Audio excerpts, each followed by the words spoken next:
जो वाहन चलाते हैं। तो ये इन्होंने वाहन जब से ये आए, ये भी झोपड़ी में हमें देखे।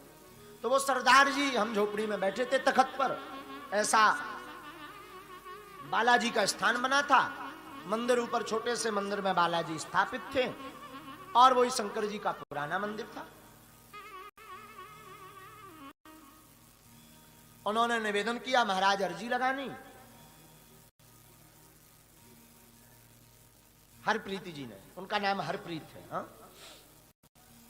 और आपको हम बढ़िया बात बताएं, उन्होंने अर्जी लगाई, हमने अपनी कलम उठाई, पर्चा बनाया।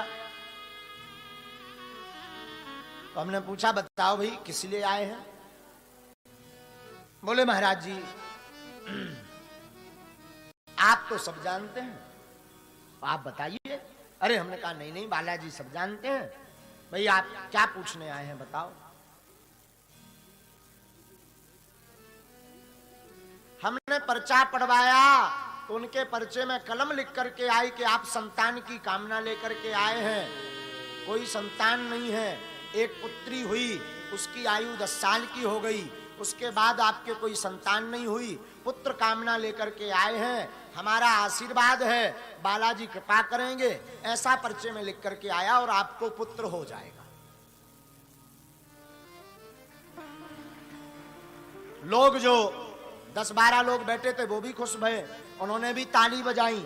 लेकिन घटना क्या घटी कि वो हाथ जोड़कर खड़े नहीं भये, एकदम तबाक करके, जैसे गुस्सा में कोई होता ना आरोप लगाने वाला व्यक्ति, तो वो एकदम ऐसे खड़े भये, दोनों हाथ रख के ऐसी उंगली दिखा करके। आज भी हमें वो रिएक्शन ध्यान है उनका।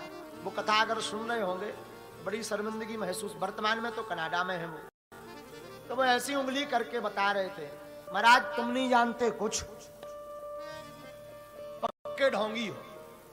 उनके बात कही, हमें पसीना आया, हे भगवान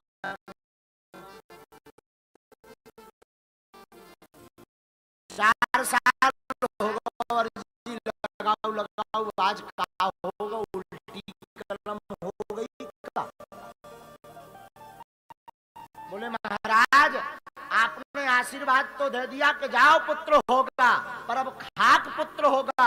अभी 4 माह पहले हमने अपनी धर्म पत्नी का गर्भाशय का ऑपरेशन करवा दिया, कैंसर हो गया था। अगर तुम जानते होते तो ये पता नहीं लगा लेते कि गर्भाशय ही नहीं है, क्या खाक पुत्र होगा। बात सही थी, हमें भी पसीना आ गया।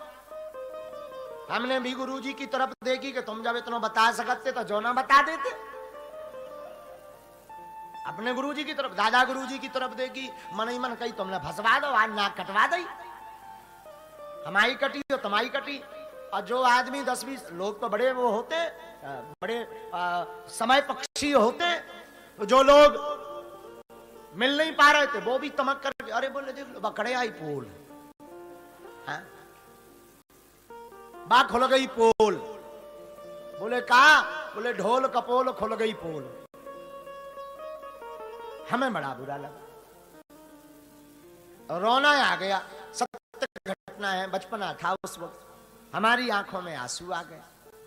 हमने कहा हे गुरुदेव, गुरुजी से प्रार्थना की, आप अंतरंग मन में प्रेरणा देते हैं, बात तो करत नहीं, अगर बब्बाजू हमसे बात करत होते तो हम पकड़ के एक बार हलाउते जरूर, कैसो लबरो पर्चा कह बनवाऊ तो अपनी नाक कटवाऊ तो हमारी बेइज्जती करवाऊ। हमें बड़ा बुरा लगा, आंखों में आंसू आ गए। वो जाने लगे तो न जाने किसने ऐसी प्रेरणा दी, फिर गुरुजी ने भीतर प्रेरणा दी और हमने ऐसा हाथ ठोका तखत पर और हमने कह दिया जाओ, लिख दिया तो लिख दिया, गुरुजी ने चाहा तो कटने वाला नहीं।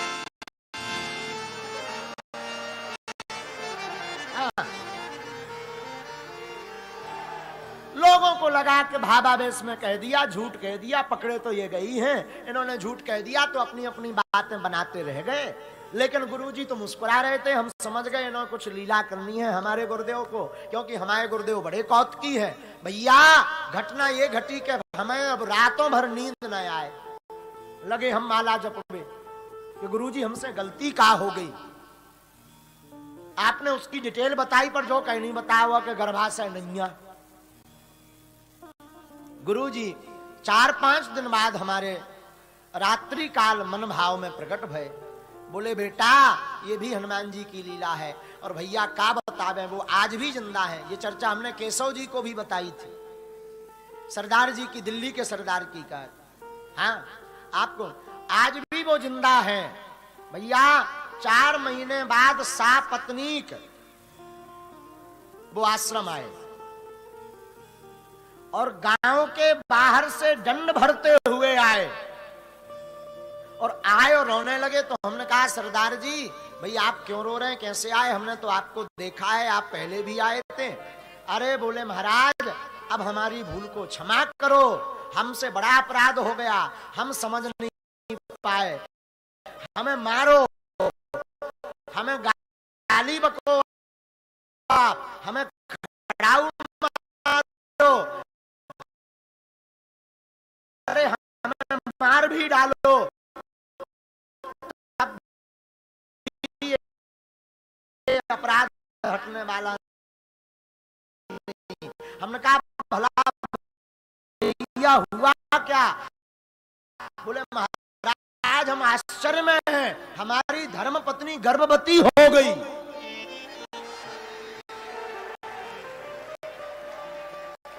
घटना ये घटी, 9 माह बाद उनके घर पर पुत्र प्रकट भया। वो बालक आज भी जिंदा है। मैक्स हॉस्पिटल के जिस डॉक्टर ने ऑपरेशन किया था वो डॉक्टर साथ में बागेश्वर धाम आया और बोले महाराज ये कैसे संभव है? हमने कहा तुम डॉक्टर भाई साहब तुम बताओ, हम तो कछु नहीं जानता।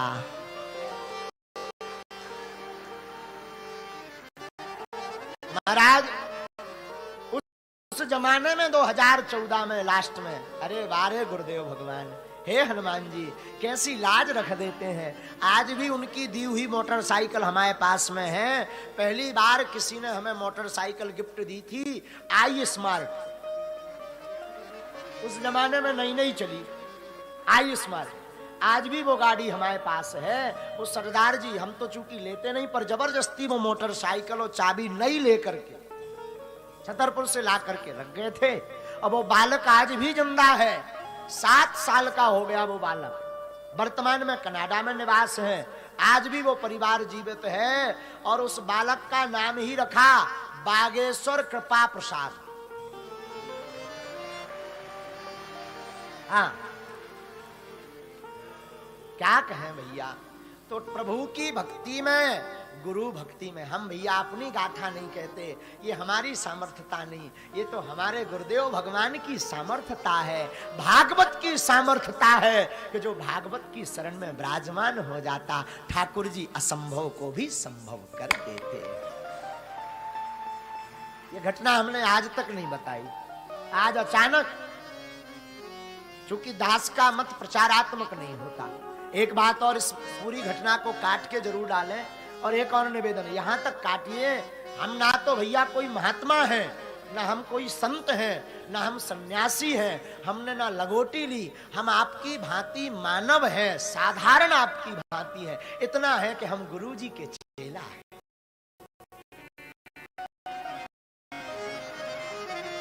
ये बड़ी बात जरूर है। और गुरु जी के चेला अनंत हो सकते, अनेक हो सकते हैं। तो ना तो हम